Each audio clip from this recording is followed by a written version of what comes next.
কারো পছন্দ হতে পারে, কারো পছন্দ না হতে পারে, কিন্তু ফ্রিডম অফ এক্সপ্রেশন আমাদের সকলের আছে এবং বই মেলাটা হচ্ছে ডেমোক্রেসির একটা বড় জায়গা। এবারের বইমেলার উদ্বোধনী অনুষ্ঠানে এভাবেই মত প্রকাশের স্বাধীনতার পক্ষে সওয়াল করলেন মুখ্যমন্ত্রী, যা দেখে বিরোধীরা কটাক্ষ করে বলছে এ তো ভূতের মুখে রাম নাম। কারণ মমতা বন্দ্যোপাধ্যায় মুখ্যমন্ত্রী হওয়ার পর থেকে বারবার তার সরকারের বিরুদ্ধে কণ্ঠরোধের অভিযোগ উঠেছে। ফেসবুকে একটি ব্যঙ্গচিত্র ফরওয়ার্ড করার অপরাধে মমতা বন্দ্যোপাধ্যায়ের পুলিশ গ্রেফতার করেছিল যাদবপুরের অধ্যাপক অম্বিকেশ মহাপাত্রকে, কারণ মুখ্যমন্ত্রীর চোখে ওই ব্যঙ্গচিত্র ছিল সাইবার ক্রাইম। মমতা ব্যানার্জির কার্টুন নয়, যদি ওটা কার্টুন নয়, ভ্যানিশ করে দাও, মানে খুন করে দাও। মনে রাখবেন, এটা কার্টুন নয়। যারা এটা কার্টুন কার্টুন বলে বেরিয়েছে one section of media, that is a wrong thing. এটা কার্টুন নয়। যাদবপুরের অধ্যাপকের পাশাপাশি মুখ খুলে গ্রেফতার হতে হয়েছে বেলপাহাড়ির কৃষক শিলাদিত্য চৌধুরীকেও। সারের দাম নিয়ে মুখ্যমন্ত্রী সভায় প্রশ্ন করেছিলেন তিনি। সঙ্গে সঙ্গে মঞ্চ থেকেই তাকে মাওবাদী তকমা দিয়ে দেন মুখ্যমন্ত্রী। তারপরেই তাকে গ্রেফতার করে police.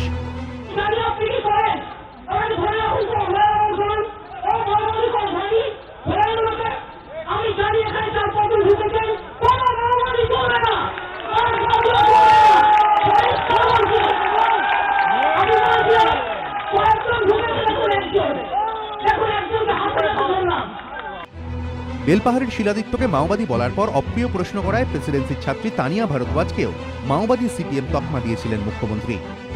I must tell you, you are a CPM cadre. CPM and Maoist, they are working together. They are the Maoist cadre, I am telling you. We're coming to we have lots of cadres. This is wrong, I am not. I cannot reply the CPM question. They are the Maoist students. Okay. I cannot say, I am the prestige. No. Okay. I am not. Okay, this is a different. No. কামদুনিতে মুখ্যমন্ত্রীকে কাছে পেয়ে সাধারণ গৃহবধূ টুম্পা মৌসুমী যখন সুবিচারের আশ্বাস চান, তখনও মুখ্যমন্ত্রী তড়িঘড়ি তাদের মাওবাদী আখ্যা দিয়ে দেন। আমি শুনে নিচ্ছি, সব বলে দিচ্ছি।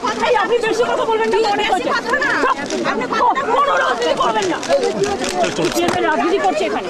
রাজনীতি করবেন না। সরকারে আসার পরপরই বহুল প্রচারিত সংবাদপত্রগুলিকে বাদ দিয়ে নির্দিষ্ট কয়েকটি সংবাদপত্র রাজ্যের গ্রন্থাগারগুলিতে রাখার জন্য নির্দেশিকা জারি করেছিল মমতা বন্দ্যোপাধ্যায়ের সরকার।